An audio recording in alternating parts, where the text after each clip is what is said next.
যেই রহমতের নবীকে এক নজর দেখলে জাহান্নামের আগুন হারাম। কেমন মায়ার নবী আমার, যে রহমতের নবীর চেহারা দিয়ে তাকাইলে এক সপ্তাহের ক্ষুধা থাকে না। কেমন মায়ার নবী, ওই রহমতের নবীকে একদিন দুদিন না টানা 13 বছর দেখলো, বয়ান শুনলো, তারপরেও কালেমা পড়লো না। কত বড় নিকৃষ্ট বেঈমান। নাম জানেননি? আবু জাহাল 13 বছর দেখলো নবীরে, বয়ান শুনলো, কালেমা পড়লো না। আর ওমরের মতো বান্দা 27 বছরে নবীকে জবাই করতে গিয়া কালেমা হয়ে গেল, কালেমাওয়ালা হয়ে গেল। এর নাম কফা। আল্লাহ যারে কবুল করবে ওই বান্দা দ্বীনের জন্য তৈরি হয়ে যাবে। এজন্য মাওলানা হওয়া লাগবে না, মুফতি হওয়া লাগবে না। আল্লাহ যারে কবুল করে জেনারেল লাইনে রাইখাও এরকম ওসি সাহেবের মতো কবুল করে নেয়। আমাদের দেশের সব এসপি ডিসি ওসি যদি এরকম হয়, আমার ওয়াজ লাগবে, এত আন্দোলন লাগবে। হ্যাঁ, যাত্রা গানে অনুমতি লাগে না ওয়াজের জন্য, পাগল হয়ে যায়, জুতা ক্ষয় করতে হয় খালি অনুমতির জন্য। কারণ কি কয়, শিয়ালের রাতে মুরগি আমানত। শিয়ালের রাতে মুরগি দিয়ে কয় 3 দিনের আমানত। শিয়াল কয় দোয়াও চাই মাফ চাই, একদিনও না। জিন্দা কেন, মরাও দেওয়া হবে না। বিসমিল্লাহ ছাড়েন, আমার পেটের ভিতরে গিয়া কিমা হয়ে গেছে। শিয়ালের হাতে মুরগি দিয়া আমানত রাখা যেমন বোকামি, এই জমিনে কোন আল্লাহর নাফরমান হারামখোর দুনিয়াদারের হাতে ধর্মের চাবি দেওয়াটাও তেমন বোকামি। দিছে কে? জিবরাইল। কে দিছে? দেখছেন কত চালাক, কে দিছে? আমরা কইতে লজ্জা লাগে। ভোটের আগের রাত্রে যে পায়খানার নামে টাকা খাইছেন, তাদের লজ্জা লাগে নাই? চেয়ারম্যানের পাগল বানায় ফেলাইছে কিও? তুমি ভোট নেবা না, টাকা দাও না কেন? ভোর রাত্রে হাতিয়ার বস্তা পাঠাও, দিতে দিতে দিতে দিতে চেয়ারম্যানের খালি। আর কি দিবে? আর কি দিব? কয় বাড়ি বেচ। বাড়ি বেচবো বলে? হ্যাঁ বেচো। আমার উপায় কি? কয় আমিও চেয়ারে যাই, আমি বলি আবার তুমি খাইবা, এত টেনশন কেন? চেয়ারম্যানকে বুদ্ধি তোমার জীবনে কেউ দেয় নাই, নে তোর এই দেই। তাহলে চেয়ারম্যান আগে হারাম খাইলো না জনগণ খাইয়া চেয়ারম্যান বেশি খাইলো? হ্যাঁ, লেখা রাখো, জনগণ যদি হারামখোর হয় নেতাও হারামখোর হবে। জনগণ যদি সুদখোর হয় নেতারাও সুদখোর হবে। আর জনগণ যদি আদর্শ নামাজি হয় নেতারাও নামাজি হবে।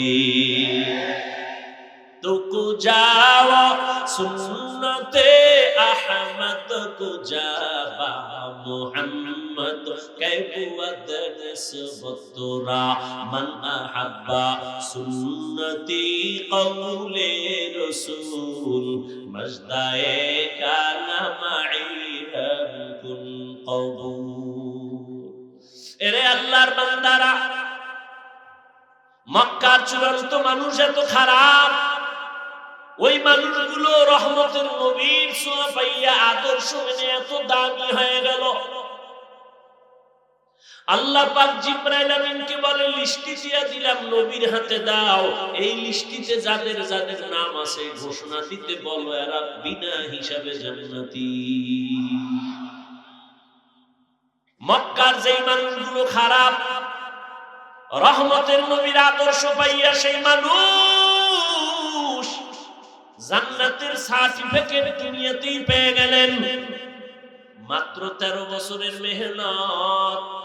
কোনদিন নবী একটা গালিও দেন নাই। কেমন মায়ার নবী আমার, যে নবী 63 বছর হায়াতে কোনদিন মিথ্যা কথা বলেন নাই, জীবনে কাউকে গালি দেন নাই। হাজারো গালি শুনছেন, নবী গালির জবাবও দেন নাই।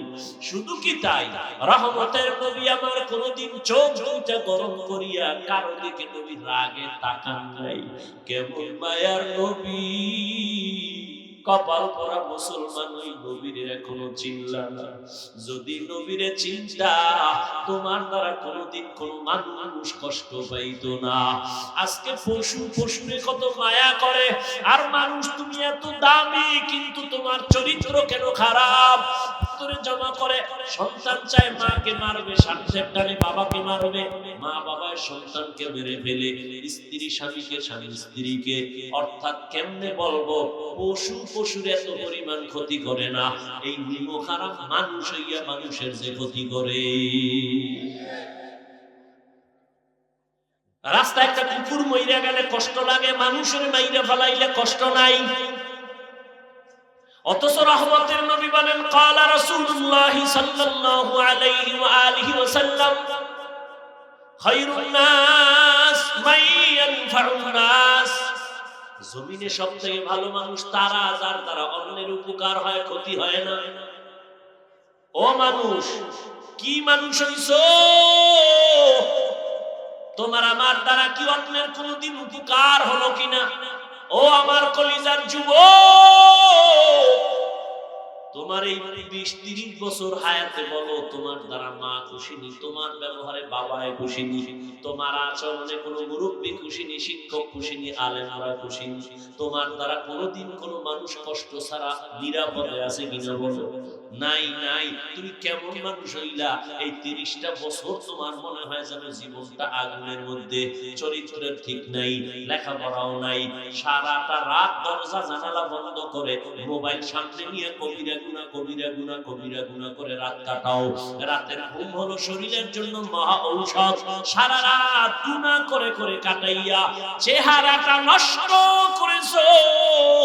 চেহারার দিকে তাকাইলে কোনো মায়া লাগে না, চেহারায় কোনো নূর নাই, সারা রাত গুনাহ করেছো। আরে যুবক, এই মোবাইলকে কেন্দ্র করিয়া তোমার এই মোবাইল শুধু গুনাহ করছে এতটুকু না, নগদ আমি বলি বাসায় যেয়ে গুগলে সার্চ দিয়ে দেখবি টাচ মোবাইল দেখলে শরীরের অঙ্গের কি কি ক্ষতি হয় চিকিৎসা বিজ্ঞানীরা বলে দিছে। এই মোবাইল দেখতে দেখতে তোমার চোখের পাওয়ার থাকে না, কিডনি দুর্বল, হার্ট দুর্বল, মেধা দুর্বল। এখন দেখো না, একটু পড়তে লইলে মাথা ঘুরানি শুরু হয়ে যায়, আর পড়তে পারে না। এইবার নকল করার সুযোগ দাও, নকল টকল পাপ করোনার জন্য আরো দয় মুসফ, তাহলে অটো পাস। 10 বছরে ডাক্তার হয়ে যাবে, জীবনে রোগী বাঁচাইতে না পারলে অন্তত মারতে তো পারবি, অটো পাস। এরকম 2-1টা গজব যদি থাকে 10 বছর করোনার মতো, তা লেখাপড়া ছাড়া পাস। আর এখন শিক্ষার ঘরে তো লাগছে আগুন। কি কে বলবে? এই যে এত কিছুর পরে এখনো এই ঝামেলা চলতেছে, মানববন্ধন চলতেছে, সেই ঝামেলা ট্রান্সজেন্ডার নিয়ে কত কিছু। হ্যাঁ, আর আমরা ছোটবেলায় আদর্শ লিপি পড়ছি কত সুন্দর। সকালে উঠিয়া আমি মনে মনে বলি আমি যেন সারাদিন ভালো হয়ে চলি, আদেশ করেন যাহা মোর গুরুজনে, আমি যেন সেই কাজ করি ভালো মনে। এখন পড়ায় ছেলেটার মাদ্রাসা স্কুলে যখন যায় বাচ্চাটা, ফজরের আজান দিতে যখন মুয়াজ্জিন উঠে, আম্মা জান উঠে সন্তানের কেজিতে পাঠাবে, ওখানে গিয়ে পড়বে সরওয়া অজগর, ওখানে গিয়ে পড়বে সরায়া আপা। বানাই বলতেছি, এই ছেলেটা মাদ্রাসায় গেলেই পড়বে সরওয়াতে ওযু, সরায়াতে আল্লাহ। কি এই ছেলে কবিতা পড়ে রব্বি জিদনি ইলমা, এই ছেলেটা পড়ে রব্বির হামহুমা কামা রব্বায়ানি সগীরা। আর ওদিকে যখন দেয় তখন সন্তান এখন কবিতা পড়ে ক্রিং ক্রিং টেলিফোন, হ্যালো হ্যালো হ্যালো, কে তুমি কাকে চাও বলো বলো বলো, আমি ম্যাও, হ্যালো ক্যাট, বিড়ালকে চাই, জরুরি খবর আছে ডেকে দাও তাই, হাম টিমে টিম টিম, তার খারা দুটো শিং, তারা মাঠে পারে ডিম। শিংওয়ালা জানোয়ারের ডিম দেয় নি মানিকগঞ্জে, তাহলে এটা সত্য না মিথ্যা? যেই শিক্ষার ফাউন্ডেশন মিথ্যা হবে, এই শিক্ষার দ্বারা জাতি মিথ্যাবাদী হবে। আল্লাহ হেদায়েত দান করুন। এখানে 14টা ছেলের মাথায় পাগড়ি দেয়া হলো কোরআনের হাফেজ। এত তোমার জ্ঞান, সারা বাংলাদেশ ঘুরো, আমরা বাংলা ভাষা শেখার জন্য 10 পৃষ্ঠার একটা বই পড়ছি, আদর্শ লিপি। খুঁজো বাংলাদেশে আদর্শ লিপির একজন হাফেজ পাইবানি। অথচ আল্লাহর কোরআনের হাফেজ সেদিন একটারে পাগড়ি দিলাম, 8 বছরের সন্তান 6 মাসে হাফেজ। এরে আল্লাহর বান্দারা, আমি কিন্তু স্কুল কলেজের বিরোধী না, বরং বাংলাদেশে আমার মতো স্কুল কলেজের ছেলেদের পক্ষে কেউ বয়ান করে না।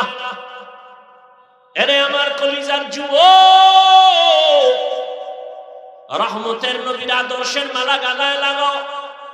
আমি যে এতক্ষণ বয়ান করতেছি একবারও কিন্তু বলি নাই আমি 5 কল্লি টুপিওয়ালা, তুমিও 5 কল্লি পড়ো, একবারও বলি নাই বলবো না, ভয় নাই। আমি কওমি মাদ্রাসার সন্তান, একবারও বলি নাই কওমিতে যাও, না গেলে তোমার কপাল খারাপ। আমি তাবলীগের লাইনের সন্তান, তুমি তাবলীগে না গেলে তুমি ধ্বংস, কথাও বলি নাই। আমি পীরের মুরিদ, একবারও বলি নাই তুমি পীরের কাছে যদি না যাও তোমার কপাল খারাপ। বরং আমি কি বলি শুনো এবার। এই যুবক বাবারা, তুমি স্কুলে পড়ো, কলেজে পড়ো, চাকরি করো, ব্যবসা করো, তোমাকে আমি কলিজা দিয়ে ধন্যবাদ জানাই, শুকর আদায় করি। স্কুল কলেজ ছাড়বি না, অনুরোধ মাদ্রাসায় আসার নিয়ত করলে পাল্টায় ফেল। কারণ আমার দেশের মাদ্রাসায় স্কুল ছাত্র আইনা মরার দরকার নাই। আমাদের একটা মাদ্রাসাও খালি নাই, ছাত্রের অভাব নাই, মাওলানার অভাব নাই, মুফতির অভাব নাই, হুজুরের অভাব নাই। এখন আমার দেশে বড় অভাব, ডাক্তার দরকার, ইঞ্জিনিয়ার দরকার, আদর্শ ডিসিএসপি দরকার। অতএব তুমি স্কুল কলেজে লেখাপড়া করে ডাক্তার হও, ইঞ্জিনিয়ার হও, প্রফেসর হও, একজন ব্যবসায়ী হও, একজন চাকরিজীবী হও, ডিসিএসপি হও। ও বান্দা, তুমি একজন বড় দামি কলামিস্ট হও, তুমি একজন সাংবাদিক হও। তবে দাবি আমার একটা, অনুরোধ, আমার কলিজার যুবক, জীবনে বেয়াদব হইবা না। বলবা হাফিজ ভাই বেয়াদব হব না, তার ব্যাখ্যা কি? ভালো করে শোনো। 3 জায়গায় বেয়াদবি করবা না, সাবধান, তো মরার আগে মরে যাবা।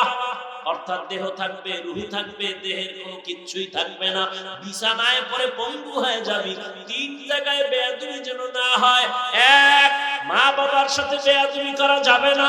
যদি মা বাবারে কষ্ট দাও আর বদদুয়া যদি কপালে লেগে যায়, মরার আগে জীবন ধ্বংস।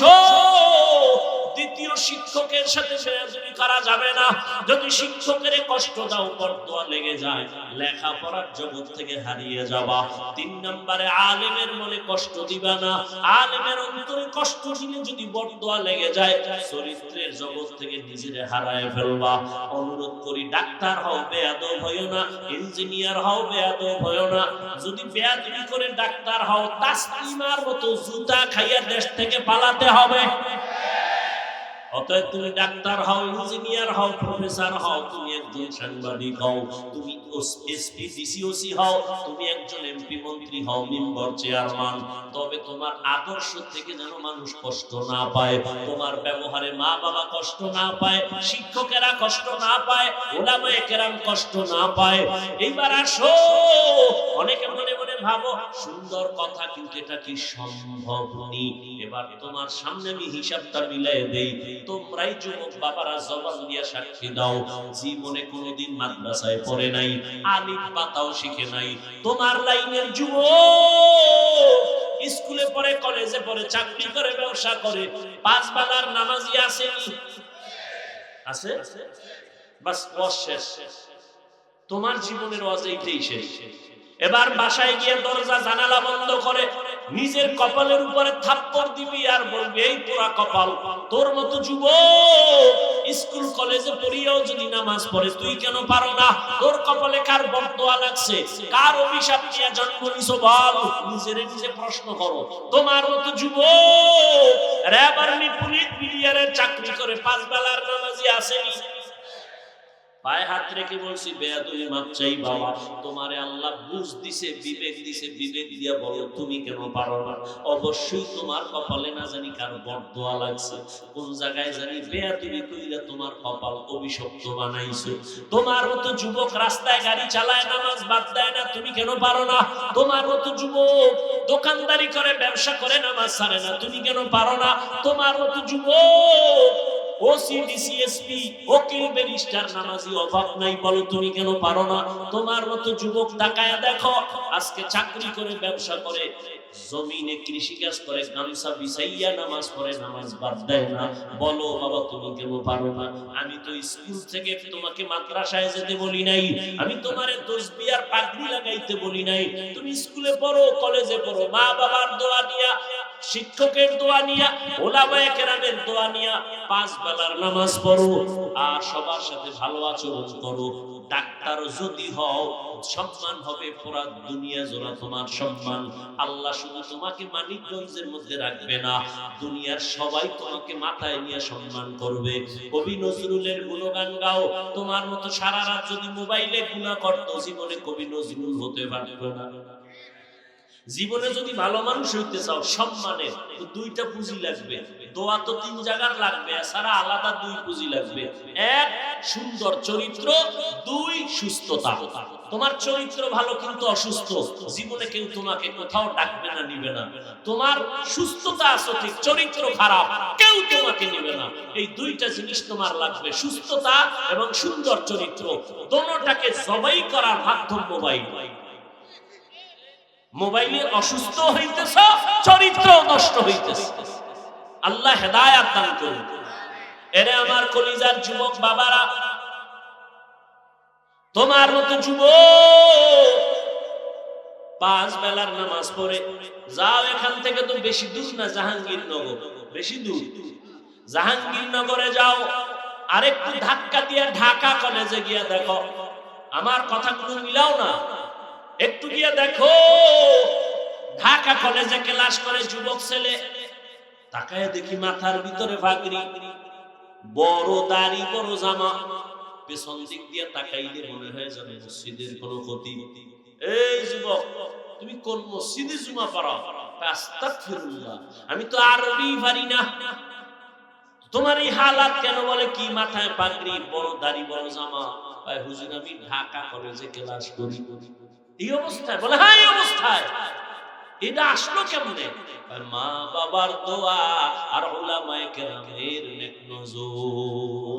23 বছর লাগায় যে আদর্শের প্রেসক্রিপশন তৈরি করেছেন, কিয়ামত পর্যন্ত আদর্শ চলবে এবং গ্যারান্টি এই আদর্শ মানলেই সে দুনিয়ায় শান্তি, পরকালেও মুক্তি, দুনিয়ায় সম্মান, পরকালেও সম্মান। আল্লাহর রাসূলের এই আদর্শের প্রেসক্রিপশন কিয়ামত পর্যন্ত চলবে, কোনোদিন সংশোধনী লাগবে না।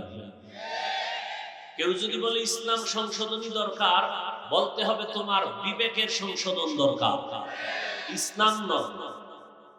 ইসলাম ছাড়া শান্তির কোনো ঠিকানা নেই। আমি আপনাদের থেকে জানতে চাই, আমরা হুজুরেরা বয়ান করি কোরআন হাদিস দিয়ে, তার মানে কি কোরআন হাদিস শুধু আখিরাতেরই বয়ান আছে, দুনিয়ার লাইনের বয়ান নাই? মানুষের জীবনের দুনিয়ার সব ক্ষেত্রের সমাধান কি ইসলাম বা কোরআনে আছে? আছে। এই কথাটা ভালো করে মনে রাখবেন। তো হুজুরেরা যেমন আখিরাতেরও পথ দেখাবেন, দুনিয়ারও পথ দেখাবেন, শান্তির পথ। মক্কায় রাসূল আসছেন এমন এক মুহূর্তে, যে মুহূর্তের মানুষগুলো মক্কার পৃথিবীর ইতিহাসে নিকৃষ্ট, চরিত্রহীন, খারাপ ছিল। এই ইতিহাস, এই কথা কেউ জানে না, এমন কেউ নেই। সবাই বলে আইয়ামে জাহেলিয়াত, বর্বরতার যুগ, মক্কার মানুষ কত খারাপ। লাগাতার যদি বলতে থাকি দীর্ঘ টাইম চলে যাবে। এক কথায় বললাম, এদের মতো খারাপ পৃথিবীতে আর কোনো মানুষ ছিল। এখন প্রশ্ন এখানে আরো জটিল। আপনাদের এখানে মসজিদ আছে না? মসজিদের পাশে বাড়িওয়ালা আছে না? আছে। আরো আশেপাশে আছে। কথার কথা, মসজিদের পাশের মানুষটা একটু হিসাব করে চলে অন্যায়ের ক্ষেত্রে, দূরের মানুষ একটু বেপরোয়া, মসজিদের কারণে অতটা অন্যায় করে না। বলে মসজিদ তো, এই জন্য বেশি অন্যায় করা যায় না, বেপরোয়া ভাবে চলা যায় না। তাহলে পৃথিবীর শ্রেষ্ঠ মসজিদ তো বাইতুল্লাহ। কি বাইতুল্লাহ থেকে দামি আর একটাও আছে? নাই। টাঙ্গাইলে একটা মসজিদ, আমাদের বরিশালে মসজিদ দেখতে যায় অনেক লেডিস, অনেক পুরুষ দেখতে যায়, গিয়া ছবি তুলে, কিন্তু কপাল পরারা নামাজ পড়ে, দেখে দেখে চলে আসে, মনে করছে দেখলেই জান্নাত রেডি। কিন্তু বাইতুল্লাহ কেমন মসজিদ, যেই বাইতুল্লাহর দিকে শুধু তাকায় থাকলেই সওয়াব। এখন প্রশ্ন, মসজিদ পৃথিবীর শ্রেষ্ঠ মসজিদ, যেই এরিয়ার মধ্যে ঢুকলে একবার যদি বলে আল্লাহ, সাথে সাথে 1,00,000 বার আল্লাহ বলার সওয়াব। ইন্না আউওয়ালা বাইতিন মুযিআ লিন-নাসি লাল্লাযী বিবাক্কাতা মুবারাকান ওয়া হুদা, মুবারাকান ওয়া হুদাল লিল আলামিন।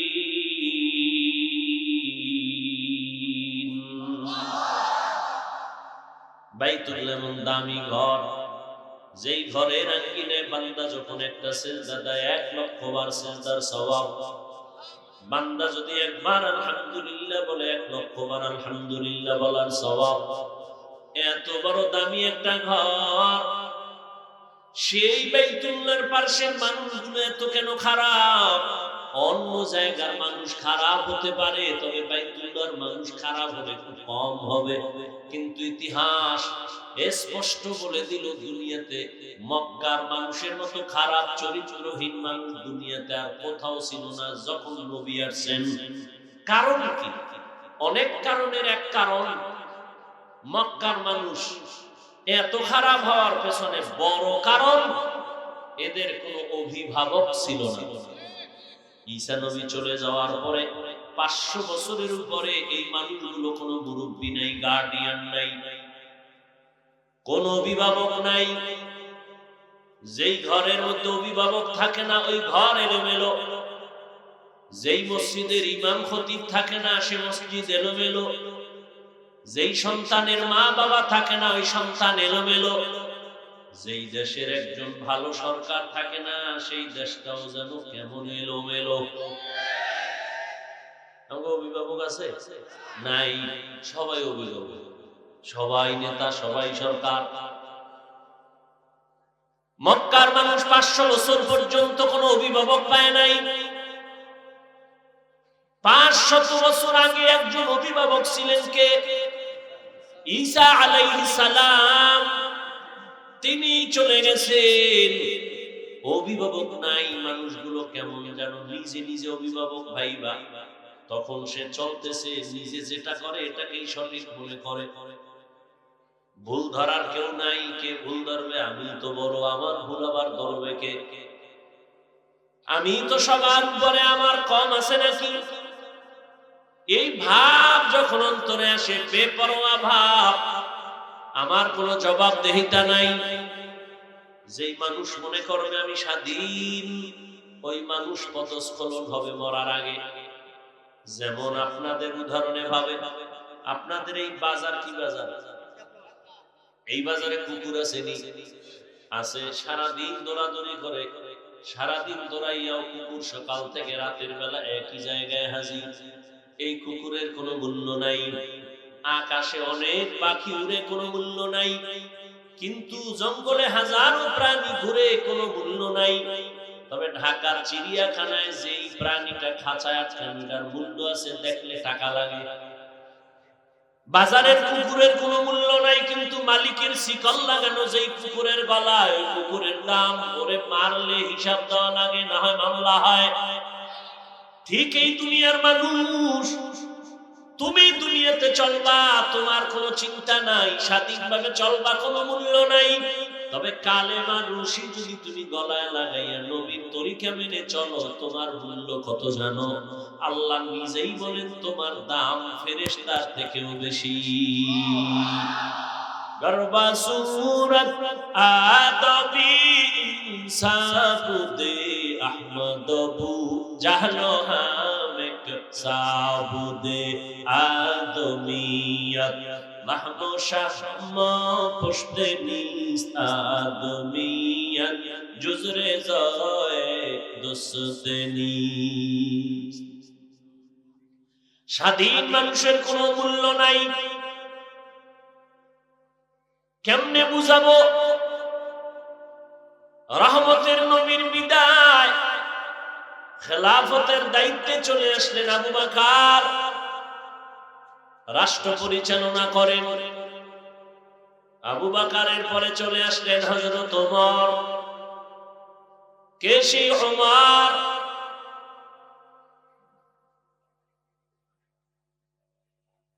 কালকে কিতাবে দেখলাম ওমরের ইতিহাস, কারণ নামের মধ্যে আগুন লাগানো। কেমনে কয় ওমরের ভাগ্য কত ভালো, মুসা নবী আল্লাহর আশিক, ঈসা নবী আল্লাহর আশিক, ইব্রাহিম আল্লাহর আশিক, দাউদ আল্লাহর আশিক, সুলাইমান আল্লাহর আশিক। এক কথায় দুনিয়ার সব নবী পয়গম্বর আমার আল্লাহ তাআলার আশিক, আর আমার আল্লাহ নিজে হলেন শুধু মুহাম্মদের আশিক। ঠিক তেমনি ভাবে আবু বকর নবীর আশিক, ওসমান নবীর আশিক, আলী নবীর আশিক, আবু হুরায়রা নবীর আশিক, হুযায়ফা নবীর আশিক, খাব্বাব খুবাইব নবীর আশিক। এক কথায় সব সাহাবায়ে কেরাম আমার নবীজির আশিক, আর আমার নবী হলেন একা ওমরের আশিক। ব্যবধান আছে না নাই? ওমর লিখতে তিনটা অক্ষর লাগে, আইন মিম রা। আইনের দ্বারা আলী, মিমের দ্বারা মুহাম্মদ, রয়ের দ্বারা রব্বে করিম। কয় তিন অক্ষর দিয়া কি কইছি? কয় আলীরে দিয়া বুঝায় আলীর দোয়া ওমরের জন্য, মুহাম্মদের চোখের পানি ওমরের জন্য। আমার রবেও চায় ওমর দিনের ঝান্ডা হাতে নিয়ে যা। 27 বছরের বয়সে হযরত ওমর তরবারি নিয়ে দৌড়ায়, নবীকে জবাই করবে। কয় বছর? 27 বছরের যুবক তরবারি নিয়ে যায় নবীরে জবাই করার জন্য। রহমতের নবীর সামনে যাইয়া চেহারা মোবারক দেখে তরবারি ফালায় বলেন, নবী আমাকে মাফ করে দেন আর কালেমা পড়ায় দেন। এতদিন ওমরের কেউ চিনে না। নবী কয়, ওমর আমার হাতের সাথে তোমার হাতটা লাগাও। ওমরের হাতের সাথে রহমতের নবীর হাত লাগছে তো পাওয়ার হাউসের থেকে চার্জ যখন চলে গেল ওমরের ভেতরে, ওমরের দাম এই পরিমাণ বেড়ে গেল। ওমর মুহূর্তের মধ্যে তরবারিটা হাতে নিয়ে বাইতুল্লাহর পার্শ্বে হাতিমে কাবা বলে, এই যে বাইতুল্লাহ বড় 4 দেয়ালের ঘরের পাশে বুক সমান আর একটা দেয়াল আছে, এটাকে বলে হাতিমে কাবা। ওমর তরবারি নিয়ে দাঁড়ায় বলে, এই বেঈমান, মুহাম্মদের বিরুদ্ধে কথা বললে মুহাম্মদের প্রয়োজন নাই, আমি ওমরের তরবারির সামনে দাঁড়ায় যাও। কেমন বেড়া যে ওমর এখন রাস্তা দিয়ে চলবে, ওই পথে কোন শয়তানও চলে না। এক মিনিট চিন্তা করেন তো, এটা কেমন মানুষ যে শয়তান ভয় পায়? যেই শয়তান আমার আল্লাহর সামনেও মাথা তেরা হইয়া এরপরে আল্লাহকে যুক্তি দিছে আদমের সেজদা দিবে না, সেই শয়তান ওমরের দেখলে বড় ভয়। একটা যুবক একটা মদের বোতল নিয়ে হাঁটতেছে, হঠাৎ করে দেখে রাস্তার অপর দিক থেকে ওমর আসতেছে। ওমরের দেখে যুবকের ভয়, শরীর কাঁপতেছে, কারণ ওমরের মেজাজ এত গরম, কথার আগে তরবারি রেডি। যুবক মদের বোতল ফালাইতে পারে না, চোখে চোখ লেগে গেল। এবার মনে মনে ডাক দিছে, হে মালিক, আর জীবনে মদ মুখে নিব না, তুমি আমারে ওমরের থেকে বাঁচায়া দাও। ওমর সামনে এসে কয়, যুবক বোতলটা দাও। যুবক কাঁপতেছে, কাঁপো কেন? দে। যুবক বোতলটা যখন ওমরের হাতে দেয়, যেই বোতলে এত মদ, ওমর তাকায় দেখে এক ফোঁটা মদও নাই, পুরা বোতলের মধ্যে সাদা দুধে ভরা। हर के दारत खौफे हक़दार दिल मदाम जन्नतुल मअवा दे हद رام جزبہ حق چی زیما خواہد ان سجا فضل اوعا مست در جملا جہاں من يهد الله فهو المهتد ومن يضلل فلن تجد له وليا مرشدا আল্লাহ যদি চান কাউকে হেদায়েতের মালা পরাবেন সে পরে ফেলবে আর যদি কপাল খারাপ হয়ে যায় আমি হাফিজুর রহমান কেন মক্কা মদিনার ইমাম কেন স্বয়ং রাসূল যদি বয়ান করে বেঈমানের কপালে কালেমার রশি লাগে না যেই রহমতের নবীকে এক নজর দেখলে জাহান্নামের আগুন হারাম কেমন মায়ার নবী আমার যে রহমতের নবীর চেহারা দিয়ে তাকাইলে এক সপ্তাহের ক্ষুধা থাকে না কেমন মায়ার নবী ওই রহমতের নবীকে একদিন দুদিন না টানা 13 বছর দেখলো বয়ান শুনলো তারপরেও কালেমা পড়লো না কত বড় নিকৃষ্ট বেঈমান নাম জানেননি আবু জাহাল 13 বছর দেখলো নবীর বয়ান শুনলো কালেমা পড়লো না আর ওমরের মতো বান্দা 27 বছরে নবীকে জবাই করতে গিয়া কালেমা হয়ে গেল কালেমাওয়ালা হয়ে গেল এর নাম কফা আল্লাহ যারে কবুল করবে ওই বান্দা দ্বীনের জন্য তৈরি হয়ে যাবে এজন্য মাওলানা হওয়া লাগবে না মুফতি হওয়া লাগবে না আল্লাহ যারে কবুল করে জেনারেল লাইনে রাখাও এরকম ওসি সাহেবের মতো কবুল করে নেয়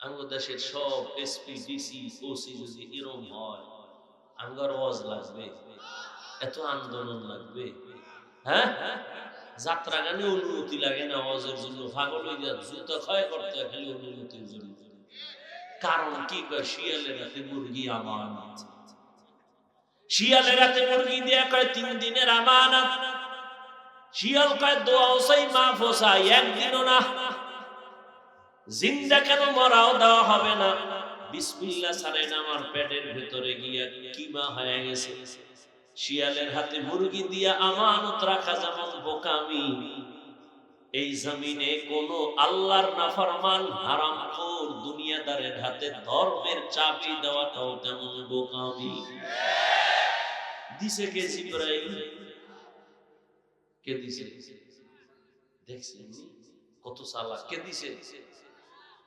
আমরা কইতে লজ্জা লাগে ভোটের আগের রাতে যে পায়খানার নামে টাকা খাইছেন তাতে লজ্জা লাগে নাই চেয়ারম্যানের পাগল বানায় ফলাইছে কিও তুমি ভোট নেবা না কথা টাকা দাও না কেন ভোর রাতে হাতিয়ার বস্তা পাঠাও দিতে দিতে দিতে দিতে চেয়ারম্যানের খালি আর কি দিব কয় বাড়ি বেচ বাড়ি বেচবো বলে হ্যাঁ বেচো আমার উপায় কি কয় আমিও শেয়ারে যাই আমি বলি আবার তুমি খাইবা এত টেনশন কেন চেয়ারম্যানকে বুদ্ধি তোমার জীবনে কেউ দেয় নাই নে তোর এই দেই তাহলে চেয়ারম্যান আগে হারাম খাইলো না জনগণ খাইয়া চেয়ারম্যান বেশি খাইলো হ্যাঁ লেখা রাখো জনগণ যদি হারামখোর হয় নেতাও হারামখোর হবে জনগণ যদি সুদখোর হয় নেতারাও সুদখোর হবে আর জনগণ যদি আদর্শ নামাজি হয় নেতারাও নামাজি হবে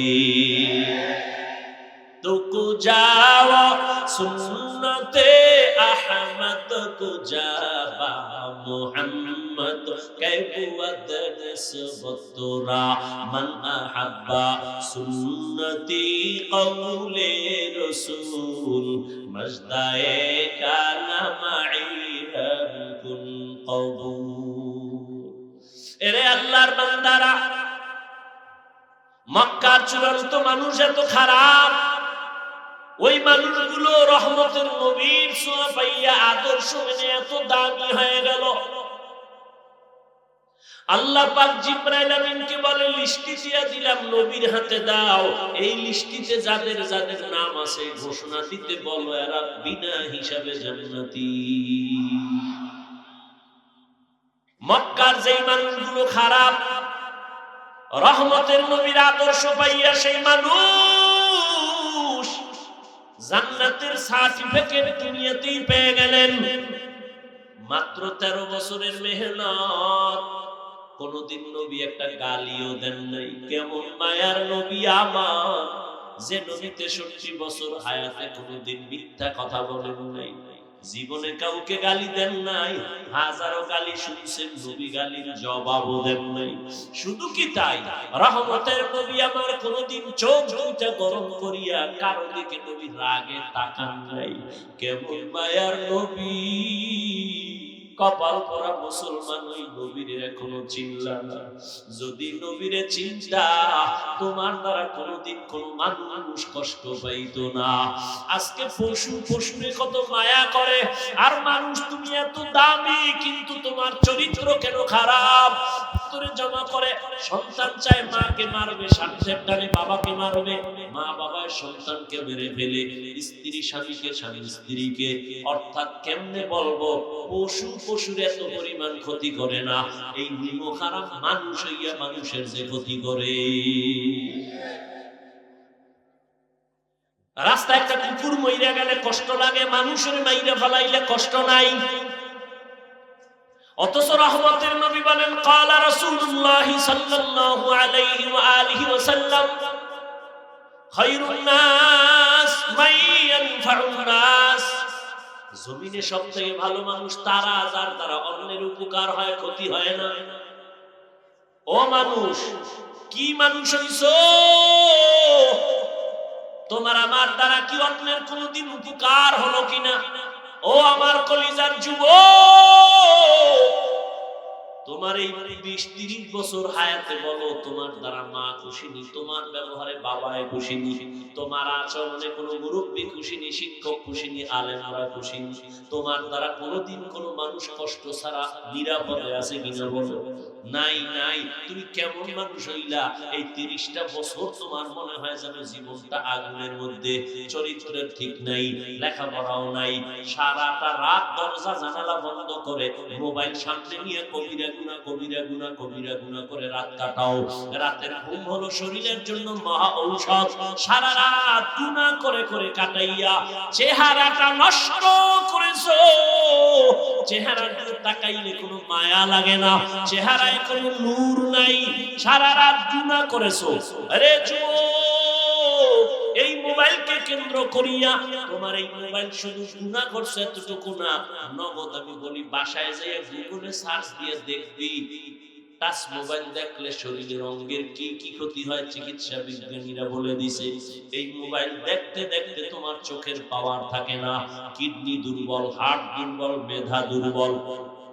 এখন দেখো না, একটু পড়তে লইলে মাথা ঘুরানি শুরু হয়ে যায়, আর পড়তে পারে না। এইবার নকল করার সুযোগ দাও, নকল টকল পাপ করোনার জন্য আরো দয় মুসপর, তাহলে অটো পাস, 10 বছরে ডাক্তার হয়ে যাবে। জীবনে রোগী বাঁচাইতে না পারলে অন্তত মারতে তো পারবি, অটো পাস। এরকম 2-1টা গজব যদি থাকে 10 বছর করোনার মতো, তা লেখাপড়া ছাড়া পাস। আর এখন শিক্ষার ঘরে তো লাগছে আগুন। কি কে বলবে? এই যে এত কিছুর পরে এখনো এই ঝামেলা চলতেছে, মানববন্ধন চলতেছে, সেই ঝামেলা ট্রান্সজেন্ডার নিয়ে কত কিছু। হ্যাঁ, আর আমরা ছোটবেলায় আদর্শ লিপি পড়ছি, কত সুন্দর। সকালে উঠিয়া আমি মনে মনে বলি, আমি যেন সারাদিন ভালো হয়ে চলি, আদেশ করেন যাহা মোর গুরুজনে, আমি যেন সেই কাজ করি ভালো মনে। এখন পড়ায় ছেলেটার মাদ্রাসা স্কুলে যখন যায় বাচ্চাটা, ফজরের আজান দিতে যখন মুয়াজ্জিন উঠে, আম্মা জান উঠে সন্তানের কেজিতে পাঠাবে, ওখানে গিয়ে পড়বে সরওয়া অজগর, ওখানে গিয়ে পড়বে সরায়া আপা, বানায় বলতেছি। এই ছেলেটা মাদ্রাসায় গেলেই পড়বে সরওয়াতে ওযু, সরায়াতে আল্লাহ। কি এই ছেলে কবিতা পড়ে রব্বি জিদনি ইলমা, এই ছেলেটা পড়ে রব্বির হামহুমা কামা রব্বায়ানি সগীরা। আর ওদিকে যখন দেয় তখন সন্তানে কোন কবিতা পড়ে, ক্রিং ক্রিং টেলিফোন, হ্যালো হ্যালো হ্যালো, কে তুমি কাকে চাও বলো বলো বলো, আমি ম্যাও, হ্যালো ক্যাট, বিড়ালকে চাই, জরুরি খবর আছে ডেকে দাও তাই, হাম টিমে টিম টিম, তার খারা দুটো শিং, তারা মাঠে পারে ডিম। শিংওয়ালা জানোয়ারের ডিম দেয় নি মানিকগঞ্জে? তাহলে এটা সত্য না মিথ্যা? যেই শিক্ষার ফাউন্ডেশন মিথ্যা হবে, এই শিক্ষার দ্বারা জাতি মিথ্যাবাদী হবে। আল্লাহ হেদায়েত দান করুন। এখানে 14টা ছেলের মাথায় পাগড়ি দেয়া হলো, কোরআনের হাফেজ। এত তোমার জ্ঞান, সারা বাংলাদেশ ঘুরো। আমরা বাংলা ভাষা শেখার জন্য 10 পৃষ্ঠার একটা বই পড়ছি, আদর্শ লিপি। খুঁজো বাংলাদেশে আদর্শ লিপির একজন হাফেজ পাইবানি। অথচ আল্লাহর কোরআনের হাফেজ সেদিন একটারে পাগড়ি দিলাম, 8 বছরের সন্তান 6 মাসে হাফেজ। এরে আল্লাহর বান্দারা, আমি কিন্তু স্কুল কলেজের বিরোধী না, বরং বাংলাদেশে আমার মতো স্কুল কলেজের ছেলেদের পক্ষে কেউ বয়ান করে না। এরে আমার কলিজার যুবক, রহমতের নবীর আদর্শের মালা গালায় লাগাও।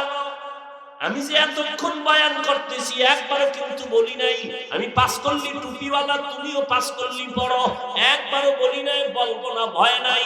আমি কওমি মাদ্রাসার সন্তান, একবারও বলি নাই কওমিতে যাও, না গেলে তোমার কপাল খারাপ। আমি তাবলীগের লাইনের সন্তান, তুমি তাবলীগে না গেলে তুমি ধ্বংস, কথাও বলি নাই। আমি পীরের মুরিদ, একবারও বলি নাই তুমি পীরের কাছে যদি না যাও তোমার কপাল খারাপ। বরং আমি কি বলি শুনো এবার। এই যুবক বাবারা, তুমি স্কুলে পড়ো, কলেজে পড়ো, চাকরি করো, ব্যবসা করো, তোমাকে আমি কলিজা দিয়ে ধন্যবাদ জানাই, শুকর আদায় করি। স্কুল কলেজ ছাড়বি না, অনুরোধ। মাদ্রাসায় আসার নিয়ত করলে পাল্টায় ফেল, কারণ আমার দেশের মাদ্রাসায় স্কুল ছাত্র আইনা মরার দরকার নাই। আমাদের একটা মাদ্রাসাও খালি নাই, ছাত্রের অভাব নাই, মাওলানার অভাব নাই, মুফতির অভাব নাই, হুজুরের অভাব নাই। এখন আমার দেশে বড় অভাব, ডাক্তার দরকার, ইঞ্জিনিয়ার দরকার, আদর্শ ডিসিএসপি দরকার। অতএব তুমি স্কুল কলেজে লেখাপড়া করে ডাক্তার হও, ইঞ্জিনিয়ার হও, প্রফেসর হও, একজন ব্যবসায়ী হও, একজন চাকরিজীবী হও, ডিসিএসপি হও। ও বান্দা, তুমি একজন বড় দামি কলামিস্ট হও, তুমি একজন সাংবাদিক হও। তবে দাবি আমার একটা, অনুরোধ, আমার কলিজার যুবক, জীবনে বেয়াদব হইবা না। বলবা হাফিজ ভাই বেয়াদব হব না, তার ব্যাখ্যা কি? ভালো করে শোনো। 3 জায়গায় বেয়াদবি করবা না, সাবধান, তো মরার আগে মরে যাবা। অর্থাৎ দেহ থাকবে, রূহ থাকবে, দেহের কোনো কিছুই থাকবে না, বিছানায় পড়ে পঙ্গু হয়ে যাবি। 3 জায়গায় বেয়াদবি যেন না হয়। 1, মা বাবার সাথে বেয়াদবি করা যাবে না। যদি মা বাবারে কষ্ট দাও আর বদদুয়া যদি কপালে লেগে যায়, মরার আগে জীবন ধ্বংস। দ্বিতীয়, শিক্ষকের সাথে বেয়াদবি করা যাবে না। যদি শিক্ষকের কষ্ট দাও, বদদুয়া লেগে যায়, লেখাপড়ার জগৎ থেকে হারিয়ে যাবা। 3 নম্বরে, আলেমের মনে কষ্ট দিবা না। আলেমের অন্তরে কষ্ট দিলে যদি বদদুয়া লেগে যায়, চরিত্রের জগৎ থেকে নিজেরে হারায় ফেলবা। অনুরোধ করি, ডাক্তার হও, বেয়াদব হইও না। ইঞ্জিনিয়ার হও, বেয়াদব হইও না। যদি বেয়াদবি করে ডাক্তার হও, তাসলিমার মতো জুতা খাইয়া দেশ থেকে পালাতে হবে। অতএব তুমি ডাক্তার হও, ইঞ্জিনিয়ার হও, প্রফেসর হও, তুমি একজন সাংবাদিক হও, তুমি এসপি ডিসিওসি হও, তুমি একজন এমপি মন্ত্রী হও, মেম্বার চেয়ারম্যান। তবে তোমার আদর্শ থেকে যেন মানুষ কষ্ট না পায়, তোমার ব্যবহারে মা বাবা কষ্ট না পায়, শিক্ষকেরা কষ্ট না পায়, ওলামায়ে কেরাম কষ্ট না পায়। এইবার আসো, অনেকে মনে মনে ভাবো সুন্দর কথা, কিন্তু এটা কি সম্ভব নি? এবার তোমার সামনে আমি হিসাবটা মিলাই দেই। তোমরাই যুবক বাবারা জবান দিয়া সাক্ষী দাও, জীবনে কোনোদিন মাদ্রাসায় পড়ে নাই, আলিফ বাতাও শিখে নাই। তোমার লাইনের যুবক স্কুলে পড়ে, কলেজে পড়ে, চাকরি করে, ব্যবসা করে, 5 বেলার নামাজি আসেনি? আছে? বাস ওয়াজ শেষ।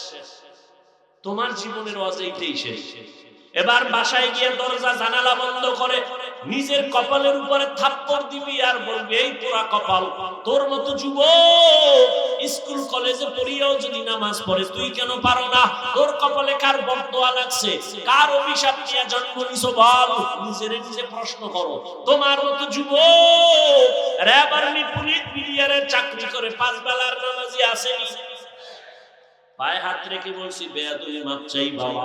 তোমারে আল্লাহ বুঝ দিছে, বিবেক দিছে, বিবেক দিয়া বলো তুমি কেন পারো না? অবশ্যই তোমার কপালে না জানি কার বদদোয়া লাগছে, কোন জায়গায় জানি বেয়াদবি কইরা তোমার কপাল অভিশপ্ত বানাইছে। তোমার মতো যুবক রাস্তায় গাড়ি চালায় নামাজ বাদ দেয় না, তুমি কেন পারো না? তোমার মতো যুবক দোকানদারি করে ব্যবসা করে নামাজ ছাড়ে না, তুমি কেন পারো না? তোমার মতো যুবক ওসিডিসিএসপি ওকিল ব্যারিস্টার নামাজি অভাব নাই, বলো তুমি কেন পারো না?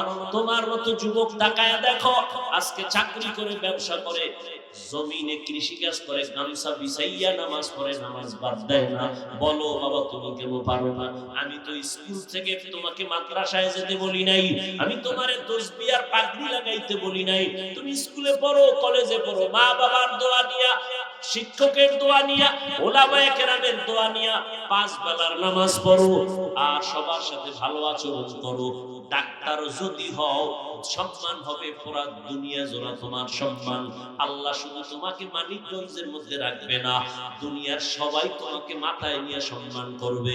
কবি নজরুলের গুণগান গাও, তোমার মতো সারা রাত যদি মোবাইলে গুনাহ করতো জীবনে কবি নজরুল হতে পারতো না। জীবনে যদি ভালো মানুষ হইতে চাও সম্মানের তো 2টা পুঁজি লাগবে। দোয়া তো 3 জায়গার লাগবে, এছাড়া আলাদা 2 পুঁজি লাগবে। 1 সুন্দর চরিত্র, 2 সুস্থতা। তোমার চরিত্র ভালো কিন্তু অসুস্থ, জীবনে কেউ তোমাকে কোথাও ডাকবে না, নিবে না। তোমার সুস্থতা আছে ঠিক, চরিত্র খারাপ, কেউ তোমাকে নিবে না। এই 2টা জিনিস তোমার লাগবে, সুস্থতা এবং সুন্দর চরিত্র। দোনোটাকে জবাই করার মাধ্যম মোবাইল। মোবাইলে অসুস্থ হইতেছ, চরিত্র নষ্ট হইতেছে। আল্লাহ হেদায়েত দান করুন। এরে আমার কলিজার যুবক বাবারা, তোমার মতো যুবক 5 বেলার নামাজ পড়ে যাও এখান থেকে, তো বেশি দূর না, জাহাঙ্গীরনগর বেশি দূর। জাহাঙ্গীরনগরে যাও, আরেকটু ধাক্কা দিয়ে ঢাকা কলেজে গিয়া দেখো। আমার কথাগুলো মিলাও না, একটু গিয়ে দেখো ঢাকা কলেজে ক্লাস করে যুবক ছেলে। তাকায় দেখি মাথার ভিতরে পাগড়ি, বড় দাড়ি, বড় জামা, পেছন দিক দিয়ে তাকাইলে মনে হয় যেন মসজিদের কোন খতিব। এই যুবক তুমি কোন মসজিদে জুমা পড়াও? আস্তাগফিরুল্লাহ, আমি তো আরবি পারি না। তোমার এই হালাত কেন? বলে কি মাথায় পাগড়ি, বড় দাড়ি, বড় জামা। হুজুর আমি ঢাকা কলেজে ক্লাস করি। এই অবস্থায়? বলে হ্যাঁ এই অবস্থায়। এটা আসলো কেমনে? মা বাবার দোয়া আর উলামায়ে কেরামের নেক নজর। উলামায়ে কেরামের কালেমা পড়ে ফেলেছে। খাজা মঈনুদ্দিন তার মায়ের সামনে খুব আনন্দ। আম্মা জানকে এত আনন্দ কেন? আম্মা জান শুকর, লক্ষ লক্ষ বিধর্মী আমার হাতে কালেমা পড়েছে। আম্মা জান ডাক দিয়া কয়, রে মঈনুদ্দিন এগুলো তোর কোনো বাহাদুরি না, সব আমি মায়ের অবদান। খাজা মঈনুদ্দিন বলে, আম্মা জান তোমার অবদান কি? এরে পর্দার আড়ালের আম্মারা, এরে আম্মা জান আপনাদের কত দাম। আপনারা নবীদের মায়ের মতো দামি মা, সাহাবায়ে কেরামদের মায়ের মতো দামি মা, হাফেজে কোরআনের মায়ের মতো দামি। এরে আম্মা জান আপনারা তো খাদিজা রাদিয়াল্লাহু আনহার মতো দামি, ফাতেমা রাদিয়াল্লাহু আনহার মতো দামি, আয়েশা রাদিয়াল্লাহু আনহার মতো দামি। শুনেন খাজা মঈনুদ্দিনের মা কি বলে। খাজা মঈনুদ্দিনের মা ডাক দিয়ে কয়, রে মঈনুদ্দিন তুই যেদিন আমার গর্ভে আসছো, আল্লাহর জাতের কসম আমি ওই দিন থেকে একটা রাতেও ঘুমাই নাই। রাতের গভীরে যায় নামাজ বিছাইয়া আমি মালিকের দরবারে কান্না করেছি আর বলেছি, হে মালিক আমার কলিজার সন্তানটারে তুমি তোমার ওলি হিসাবে কবুল করো। এরে মঈনুদ্দিন তুই দুনিয়াতে যেদিন আসছো এতটুকুই না, আল্লাহর জাতের কসম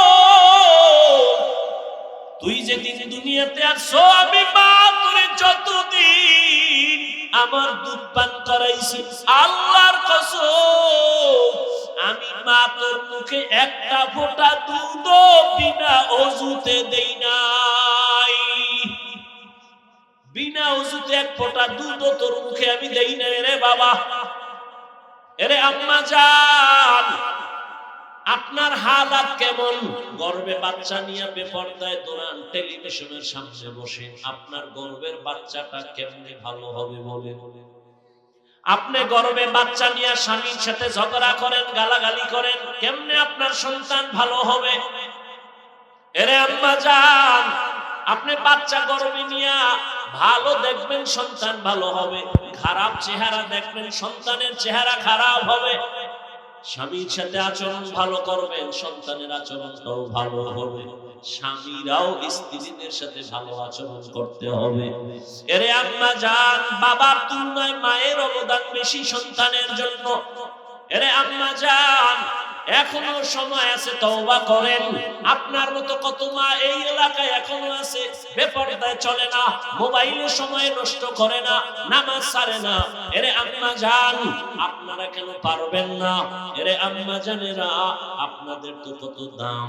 স্বামীর মাল হেফাজত করবেন, সন্তানটাকে আদর্শওয়ালা বানাবেন, ডাক্তার বানাবেন, বেয়াদব বানাবেন না, ইঞ্জিনিয়ার বানাবেন, বেয়াদব বানাবেন না। আপনার সন্তানের আচরণে কোনদিন শিক্ষক, আলেম ওলামা, মা বাবা কষ্ট না পায়। কষ্ট পেলেই কষ্ট পাওয়াটাই একটা বরদোয়া। এরে আম্মা জান, এখনো সময় আছে, তওবা করে আল্লাহর কাছে মনে মনে বলেন, হে আল্লাহ, জীবনে তো বেপরদায় কম চললাম না, আজকে থেকে তৈরি হলাম আর নামাজ ছাড়ব না, স্বামীর মাল খেয়ানত করব না, আর মোবাইলে সময় নষ্ট করব না, সন্তানটাকে আদর্শওয়ালা বানানোর চেষ্টা করব। এখানে একটা পয়েন্ট আমি বলে রাখি, বাবাদেরকে আর মায়েদেরকে ভালো করে মনে রাখবেন, পারলে ঘরের দরজায় পেস্টুন বানায় লিখে টানায় রাখবেন। মাকেও বলতেছি, বাবাকেও বলতেছি, এরে আব্বা জান, আম্মা জান, আপনি যদি কারো কোনো মহিলার দিকে খারাপ দৃষ্টিতে তাকান, মনে রাখবেন আপনার স্ত্রীর দিকে অন্য পুরুষে খারাপ নজরে তাকাবে। এরে আম্মা জান, আপনি যদি কোনো পুরুষের দিকে খারাপ দৃষ্টি দেন, আপনার স্বামীকেও কোনো মহিলা খারাপ দৃষ্টি দিবে। এই আব্বা জান, আম্মা জানেরা, আপনারা যদি কোনো ব্যক্তির মাইয়ার দিকে খারাপ দৃষ্টিতে তাকান, আপনার কন্যার দিকেও অন্য খারাপ দৃষ্টি শুরু হয়ে যাবে। আপনি যদি চোখ দিয়ে তাকায়া তাকায়া চোখের জিনা করেন, অন্তরের কল্পনায় জিনা করেন, আপনার মেয়ের উপরেও কিন্তু এই সবল এসে যাবে, ভিন্ন দিকের নজর পড়ে যাবে। অতএব অনুরোধ করছি, আরে আব্বা জান, যখন খারাপ দৃষ্টি আসবে, নিজের মাইয়ার ছেলের কথা মনে করবেন। আরে আমি অন্যের ছেলের দিকে তাকাইলে তো আমার ছেলের উপরে খারাপ দৃষ্টি পড়বে, আমি যদি অন্যের মেয়ের দিকে খারাপ দৃষ্টিতে তাকাই, তাহলে আমার মেয়ের উপরে অন্যের খারাপ দৃষ্টি পড়বে। আমি যদি অন্যের স্ত্রীর দিকে খারাপ দৃষ্টিতে তাকাই, তো আমার স্ত্রীর দিকে অন্যের খারাপ দৃষ্টি পড়বে। অতএব এখন থেকে তওবা করে নেন। বাবাজিদেরকেও বলবো, তওবা করেন, আর নামাজ ছাড়িয়েন না। যুবক বাবাদেরকে বলবো, তওবা করে নাও রে বাবা। মনে মনে আল্লাহকে বলো, হে আল্লাহ, জীবনে আর নামাজ ছাড়বো না, আর বেপরদায় চলবো না, মা বাবারে কষ্ট দিব না। ওলামায়ে কেরামের দোয়া নিয়া, শিক্ষকের দোয়া নিয়ে নবীজির তরিকা মেনে চলবো, আল্লাহর হুকুম জীবনে বাস্তবায়ন করব, নবীর আদর্শ মেনে চলবো। নবীর আদর্শ মানিয়ে ব্যবসা করো, বাধা নাই। নবীর আদর্শ মতে চাকরি করো, বাধা নাই। তোমার ব্যবসায় জান্নাত দিবে যদি নবীর আদর্শ মেনে তুমি চাকরি করো, চাকরি জান্নাতের পথ পাইবা। নবীর আদর্শ মেনে যদি তুমি ডাক্তারি পড়ো, ডাক্তারি পড়াও জান্নাতের পথ সুগম হয়ে যাবে। আল্লাহর কাছে তওবা করো, কয়দিনের দুনিয়ায় বাঁচবা। ও আমার যুবক বাবারা, আমিও যদি আজকে তোমার মতো প্যান্ট শার্ট টাই লাগায়া জামা কাপড় ফালায়া চলতাম, কেউ বাধা দিত না। কিন্তু চিন্তা করে দেখলাম, আল্লাহর কোরআন সত্য, নবীর কথা সত্য, কোনো মিথ্যা নাই।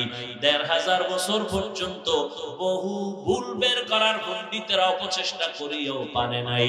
ওই কোরআনে গুনাহগারের জন্য জাহান্নাম, নেক আমলের জন্য জান্নাত। আল্লাহ কোরআনে বলেছেন, ইন্নাল আবরার আবরারা লাফি নাঈম ওয়া ইন্নাল ফুজ্জারা লাফি জাহিম।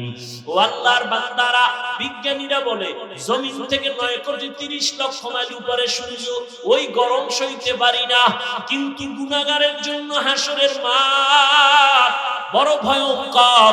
সূর্য মাথার উপরে চলে আসবে, ওদিকে জাহান্নামের আওয়াজ। আমার নবী পর্যন্ত কাঁদতেছেন হাসরের ময়দানের কথা চিন্তা করে। জান্নাতের টিকিট পাইছেন 10 জন সাহাবা, আবু বকর, ওমর, ওসমান, আলী সহ সবাই জীবনভর কাঁদতেছেন। আল্লাহর আদালতে কেমনে দাঁড়াবো? আজকে তুমি আমি যতই বাহাদুরি করি না কেন, কিয়ামতের ময়দানে সবাই উলঙ্গ দাঁড়াবে, নারীরাও পুরুষেরাও উলঙ্গ। আম্মা জান আয়েশা বলেন, ইয়া রাসূলুল্লাহ, লজ্জা হবে না নারী পুরুষ উলঙ্গ? নবীজি চোখের পানি ছেড়ে কয়, আয়েশা, লজ্জা কখন কেউ কারো দিকে তাকাবার হুঁশই থাকবে না। কেমন ভয়ঙ্কর হবে হাসরের মাঠ। অতএব এখনো সময় আছে, তওবা করে নাও রে বাবা। আল্লাহর কাছে তওবা করো মনে মনে, হে আল্লাহ, মরিয়া গেলে যাবো, আর নামাজ ছাড়বো না, বেপরদায় চলবো না, আর কোনদিন নবীর সুন্নতের বাইরে চলবো না, মা বাবার সাথে বেয়াদবি করবো না, শিক্ষকের দোয়া নিয়ে, উলামায়ে কেরামের পরামর্শ নিয়ে নবীর তরিকা মেনে চলবো। তওবা করার মতো যদি অন্তর তৈরি হয়, মুনাফিকি যদি না থাকে, খাঁটি তওবার নিয়তে দুটো হাত আমার আল্লাহকে দেখাইয়া দাও। আয় আল্লাহ, হাতগুলো কবুল করে নেন, তওবা কবুল করে নেন, তওবার উপরে মজবুত হইয়া চলার মতো তৌফিক দান করেন, আমিন।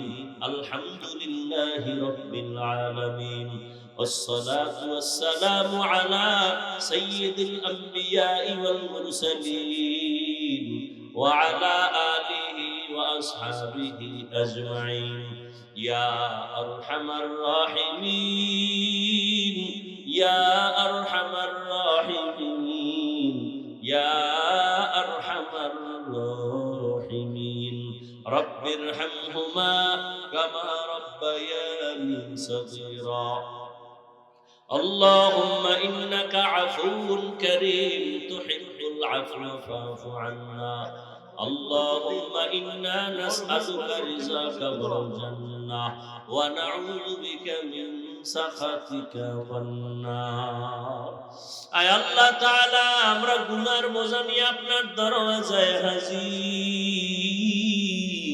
কত উলামায়ে কেরাম, মুরব্বি, হাজী সাহেব, আয় আল্লাহ, এলাকার কত আপনার গোলামরা এখানে হাত তুলেছেন, পর্দার আড়ালের মা বোনেরা হাত তুলেছেন। আয় আল্লাহ, আমার কলিজার যুবক, আমার ছাত্র ভাই, মেহেরবানি করে আমাদের সবাইকে আপনি মাফ করে দেন। আয় আল্লাহ, জীবনের গুনাহ থেকে আমাদের পবিত্র করে দেন। আয় আল্লাহ, মাহফিল কবুল করে নেন। আয়োজনকারী, সহযোগিতাকারী, দান সদকাকারীদের কবুল করে নেন। এলাকায় শান্তি দান করেন। আয় আল্লাহ, মা বোনদের আবেদা পর্দাওয়ালা বানায় দেন, সন্তানগুলো নেককার বানায় দেন। আয় আল্লাহ, যারা লেখাপড়া করে পরীক্ষার্থী কামিয়াবি দান করেন। আয় আল্লাহ, যারা ব্যবসা চাকরি করে রুজি রোজগারে হালাল ভাবে বরকত বাড়ায় দেন, অভাবীদের অভাব দূর করে দেন। আয় আল্লাহ, আমার কলিজার যুবকদের দ্বীনের খাদেম বানায় দেন। আয় আল্লাহ, নামাজি, কোরআন পড়নেওয়ালা বানায় দেন। মোবাইলের গুনাহের থেকে হেফাজত করেন। উলামায়ে আহলে হকের বন্ধু বানায় দেন। আয় আল্লাহ, সারা দুনিয়াবাসীকে মাফ করে দেন। বাংলাদেশ শান্তির দেশ বানায় দেন। জুলুম থেকে হেফাজত করেন। আয় আল্লাহ, সুন্নাতওয়ালা জিন্দেগি দান করেন। আয় আল্লাহ, নবীজির মুহাব্বতে আমাদের কবুল করে নেন। নবীজির রওজা বাইতুল্লাহ জিয়ারতের জন্য কবুল করে নেন। নবীজির রওজায় গিয়া সালাম দেওয়ার তৌফিক দান করেন। বাইতুল্লাহর গিলাফ ধরে লাব্বাইক বলার তৌফিক দান করেন। আয় আল্লাহ, দিলের নেক আশা পুরায় দেন। আমাদের সন্তানগুলো নেককার বানায় দেন। আয় আল্লাহ মাদ্রাসা কবুল করে নেন, ছাত্র উস্তাদদের কবুল করে নেন, যারা ভালোবাসে তাদেরও কবুল করে নেন। আয় আল্লাহ সমস্ত শিক্ষা প্রতিষ্ঠান নবীর আদর্শে কবুল করে নেন। ও দয়ার মালিক সবার দিলের নেক আশা পূরণ করে দেন, মুখালিফের মুওয়াফিক বানায় দেন, জাহিরি বাতিনি দুশমনের মোকাবেলায় বিজয় দান করেন। আয় আল্লাহ ইলম ও হিকমত আমলে বরকত বাড়ায় দেন, উলামা তুলাবা উম্মতের অন্তরে ইজ্জত মুহাব্বত রুহ বাড়ায় দেন, চলার পথে হেফাজত করেন, সমস্ত আমলগুলো দায়ী ভাবে আদায়ের তৌফিক দান করেন। আয় আল্লাহ নামাজি বানায় দেন, নামাজ কাজা হওয়া থেকে হেফাজত করেন। আয় আল্লাহ আমরা যারা হাত তুলেছি জানি নাই ময়দানে কারায়াতি, জীবনে আর কোনোদিন বাবারে দেখবেও না, বাবা বলে ডাক দিতেও পারবে না। অনেকে আবার মা হারা অসহায়। আয় আল্লাহ গুনার কারণে দিলটা পাথর, চোখে পানি নাই। আয় আল্লাহ গুনাহমুক্ত জীবন দান করেন। আয় আল্লাহ সবার কবর জান্নাত বানায় দেন। কুতুবউদ্দিন নামের এক বান্দা দুনিয়ায় নাই, দোয়া চেয়েছেন তাকে জান্নাত দান করেন। আয় আল্লাহ আমরা যারা বেঁচে আছি হায়াত বাড়ায়া দেন, অসুস্থ যারা সুস্থ করে দেন। আয় আল্লাহ নেক আমলের তৌফিক দান করেন, গুনাহের প্রতি ঘৃণা জমায়া দেন, আদবওয়ালা জীবন আমাদের দান করেন, বেয়াদবির থেকে হেফাজত করেন, মা বাবার দোয়া নিয়ে চলার তৌফিক দান করেন, শিক্ষকের দোয়া উলামায়ে কেরামের নেক নজর নিয়ে চলার তৌফিক দান করেন। আয় আল্লাহ দীর্ঘ নেক হায়াত দান করেন, সারা দুনিয়ায় খেদমতের জন্য কবুল করে নেন। আওয়াজে কথায় রুহানিয়তে স্পষ্টতা নবীজির মুহাব্বতে বাড়ায়া দেন। আয় আল্লাহ ময়দানে ভরপুর হাজিরির দ্বারা কামিয়াবির ফয়সালা করে দেন। আয় আল্লাহ মাদ্রাসার খেদমত করি কবুল করে নেন, অনেক অর্থ জায়গার প্রয়োজন কুদরতের দ্বারা ব্যবস্থা করে দেন আল্লাহ। আয় আল্লাহ এলাকায় শান্তির ফয়সালা করে দেন, মা বোনদের কবুল করে নেন, মুরব্বীদের কবুল করে নেন। আয় আল্লাহ ব্যবসায়ীদের কবুল করে নেন, চাকরিজীবীদের কবুল করে নেন, সবার পেরেশানি দূর করে দেন আল্লাহ। নবীজির মুহাব্বতে আমাদের দোয়া কবুল করে নেন। সাল্লাল্লাহু তাআলা আলা খায়রি খালকিহি মুহাম্মাদ ওয়া আলিহি ওয়া আসহাবিহি আজমাইন। আমিন আমিন আমিন বিরহমাতিকা ইয়া আরহামার রাহিমিন।